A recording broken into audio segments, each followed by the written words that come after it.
بسم الله الرحمن الرحیم. زما ګرانو غیرتمنو پښتنو، بلال جاجي یو ځل بیا تاسو سره مخاطب دی. نن چې زه دا کچرې ډیلګین سره ولاړ یم، د ډیران سره، خو زړه به له غټ ساتئ. ما چې په دې سترګو نن څه وکتو چې په دې لاره تلم، د درد نه ډکې خبرې، خو تاسو به هم زړه غټ ساتئ چې زما دا خبرې تاسو لازمي واورئ. تاسو دا نږدې راشئ، دا تاسو کتی شئ. ای زما غیرتمنو پښتنو، زړه به غټ ساتئ. دا چاولې چې دې ډسبین سره څوک نږدې نشي ودرېدی، الټیانې ورځي، دا چاولې ځناور نه خوري. مجبوره ماشومانان، ما نن وکتل 3 ماشومانان چې په دې ډسبین کې خوراک کولو د مجبورۍ نه. ای زما غیرتمنو پښتنو، ستاسو بچي خو چې شپې خوب کې 3 بجې پیزا وګوري چې پیزا تاسو ته پیزا آرډر کړئ. ای زما غیرتمنو پښتنو، الله نه یره وکئ. دا خو هم د چا بچي و چې نن په دې ډسبین په دې کچرې کې دا چاولې خوړې. زه چاته وژاړم، چاته فریاد وکړم، خو زه صرف الله ته سوال کوم چې یا الله، ته په ټول انسانیت بلکې په ټولو پښتنو باندې یا الله ته ورحمېږې.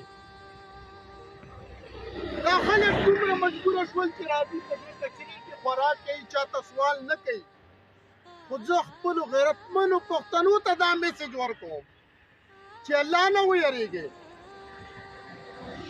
په نشو تمشو باندې دنیا پیسې لګوئ، په پیسو باندې بره سملې، کبر تکبر غرور غټې خبرې کوئ.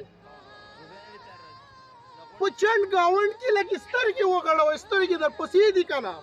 زما د الفاظ سخت دي، خو ما چې نن په دې خپلو سترګو څه وکتل، زه مجبوری نه دا سخت الفاظ استعمالوم. زه بلال جاجي، زه په حیثیت یو کاریګر یم، پلمبری کار کوم. زما خو دومره انکم نشته چې زه هر غریب ته ځان ورسوم، هغه سره مدد وکړم.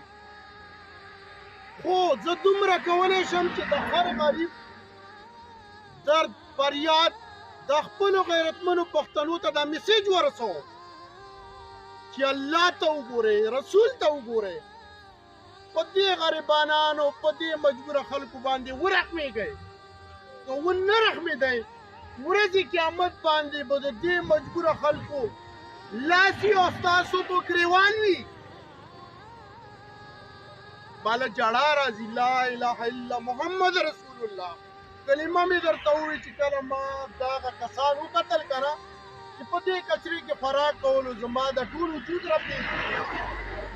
بالا جړا راځي، جړا که زه ستاسو ته وژاړم نو تاسو به وایي چې دا شوبازي کوي. په خدای قسم دی که زه شوبازي کوم، زما په پښتنو باندې دا زړه خوږېږي. خو چې په وجود کې مې یو قطره وینه وي، زه به خپلو پښتنو نه قربان کړم.